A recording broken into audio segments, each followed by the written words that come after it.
Hi, I just wanted to give a wee update from Bertha Park and let you see a little bit of what we have been doing for the last 3 or 4 months. This is the food share, and we've also got some toys available for people to borrow for kids over the summer holidays.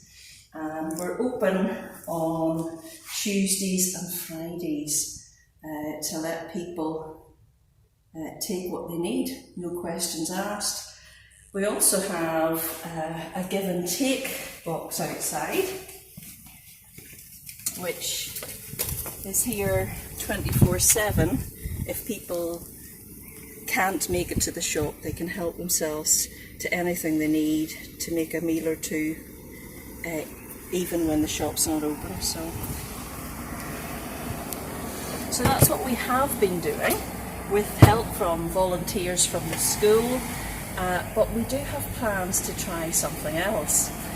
I'll tell you about that in a wee minute. So we've been doing the food share and toy share for a few months, but that will soon end because the shop owner, who has let us use the building for free, will need a shop. He wants to open a cafe in that space when the school starts in August. However, this is the property that the church is interested in renting or buying. And the person in charge of selling, Alan, is prepared to offer us it on a month-by-month basis to operate a community resilience space. And really what I'm videoing for today is to say, is anybody interested in getting involved in supporting this from Riverside? I would really hope that some people would be interested in praying, in possibly in giving, in helping me with a little bit of joinery or painting, possibly giving an hour of their time on a weekly or fortnightly basis just to be here with me so that I'm not on my own in the long dark winter nights. So if you're interested, please use my email and get in touch with me, and I'll certainly be back in touch with you. Thanks very much. When they came to the other disciples, they saw a large crowd around them, and the teachers of the law arguing with them. As soon as all the people saw Jesus, they were overwhelmed with wonder and ran to greet him. "What are you arguing with them about?" he asked. A man in the crowd answered, "Teacher, I brought you my son, who is possessed by a spirit that has robbed him of speech. Whenever it seizes him, it throws him to the ground. He foams at the mouth, gnashes his teeth, and becomes rigid. I asked your disciples to drive out the spirit, but they could not." "You unbelieving generation," Jesus replied. "How long shall I stay with you? How long shall I put up with you? Bring the boy to me." So they brought him. When the spirit saw Jesus, it immediately threw the boy into a convulsion. He fell to the ground and rolled around, foaming at the mouth. Jesus asked the boy's father, "How long has he been like this?" "From childhood," he answered. "It has often thrown him into fire or water to kill him. But if you can do anything, take pity on us and help us." "If you can," said Jesus, "everything is possible for one who believes." Immediately the boy's father exclaimed, "I do believe. Help me overcome my unbelief." When Jesus saw that a crowd was running to the scene, he rebuked the impure spirit. "You deaf and mute spirit," he said, "I command you, come out of him and never enter him again." The spirit shrieked, convulsed him violently, and came out. The boy looked so much like a corpse that many said, "He's dead." But Jesus took him by the hand and lifted him to his feet, and he stood up. After Jesus had gone indoors, his disciples asked him privately, "Why couldn't we drive it out?" He replied, "This kind can come out only by prayer." In our story today, Jesus is depicted a little bit like Moses. Just as Moses in the Old Testament went up and experienced the presence of God on the mountain and came down and his face was shining, so Jesus, who has been shining before his disciples at the top of the mountain, comes back down. And when Moses reached the bottom of the mountain, he found that the children of Israel had rebelled against God and that they had created a calf and were worshipping this golden calf. When Jesus comes down the mountain, he finds an argument between his disciples and the people, the crowd, and the teachers of the law.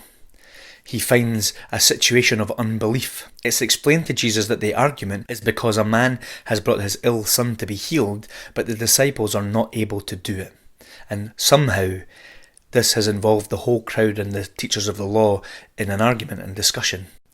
After this amazing experience up the mountain, Jesus is pretty disheartened to find this situation. And it's made worse when the father says to him, "If you're able to heal my son." Jesus is put out by that, "if I'm able." And Jesus is disappointed by the lack of belief. But the man responds to Jesus, "I do believe. Help my unbelief." Jesus is not just talking about the man, he's talking about the disciples who somehow seem to have lacked the belief to heal the son. And he's talking about the whole crowd and the teachers of the law arguing. Whatever is behind this, Jesus sees it as an unbelieving generation. And again, we can think of the children of Israel who've turned away from worship of the God who took them out of Egypt and are now worshipping a golden calf. There's a rebellion and an unbelief in the true and living God. Currently in our society, there's a big debate going on, and at the heart of it is a discussion about whether you can lump people together in groups and identify them based on certain characteristics, or whether you need to treat everybody as an individual. But in the Bible story today, we actually see both of these things at play. We see the father who says to Jesus, "I do believe, but help my unbelief." There's a recognition of his individual need for faith and the challenges that he faces as an individual having faith. I suspect many of us can sympathise with the situation where we have faith, but it's deeply challenged and shaky. And we too may have prayed, "I do believe, but help my unbelief." But at the same time, Jesus doesn't single the man out. He talks about an unbelieving generation. All of them together are corporately guilty of a lack of faith and belief. As Christians, we have to recognise that dynamic too. We are responsible individually for our faith.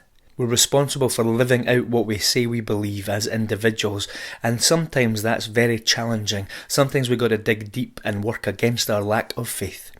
But we're also part of a much wider community in society. We're part of the church community, but our church communities are also within much wider societies, and it's probably fair to say that in general there is great unbelief in our society today, and that unbelief may well affect the kingdom's growth. It may well affect God's ability or desire to act where there's no faith. That unbelief is not only out there in wider society, but it also often seeps into the church. And so we live with this issue of trying to deal with our own individual faith, but also this wider unbelief, and even unbelief within the church.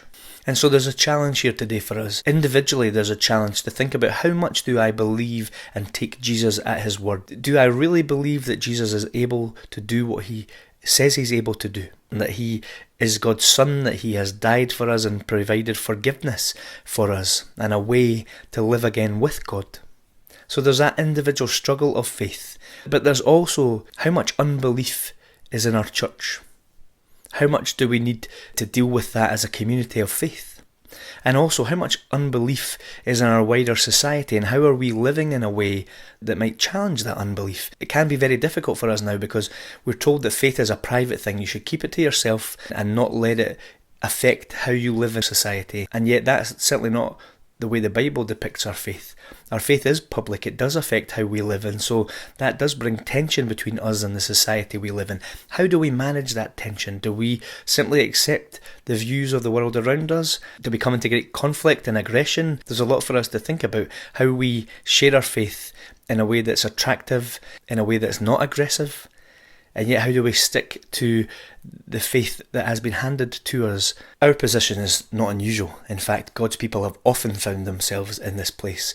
Remember Isaiah, when he is called by God, he says that his lips are unclean and he lives in a generation of unclean lips. And so we too, as Christians, should lament the situation, the state of unbelief that is in our world and in our church. But we should also pray. Not just for ourselves and our own belief, but we should pray for the society we live in, which is so often moving further and further away from what God teaches. And as we pray, we must consider how we live and serve our society in a way that challenges them without being aggressive or deliberately offensive. But how do we live out our faith in a way that shows that Jesus is who he says he is and can do what he says he can do?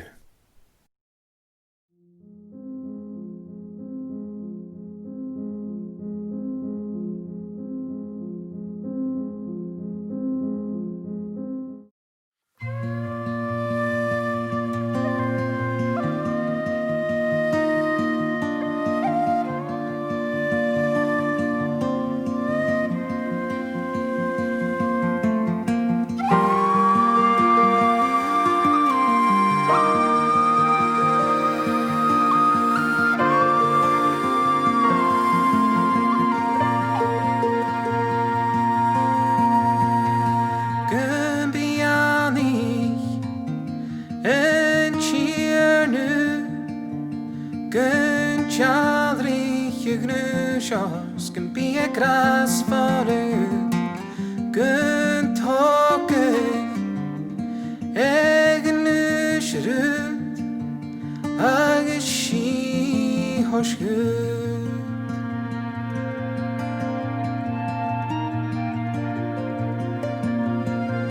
Can be a me, and cheer nu, good chadri.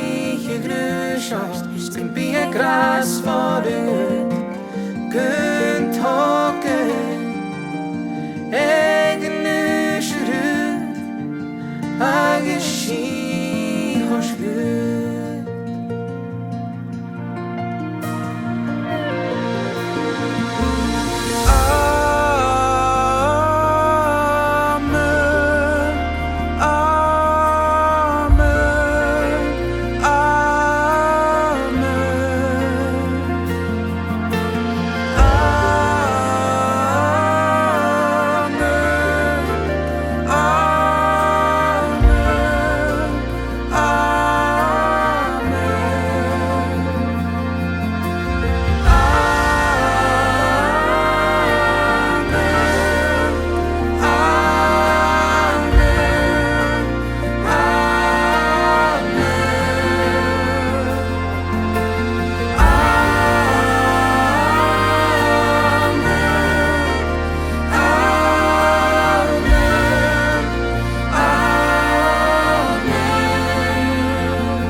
Pianoch, míle cíneach, a chuid seaba, cert a cheolach, sto chuid cholanye, sin chuid cholanye, sin chuid cholanye. May his favor be upon you and 1,000 generations, and your family, and your children, and their children, and their children. Bigger grassers, is pianoch.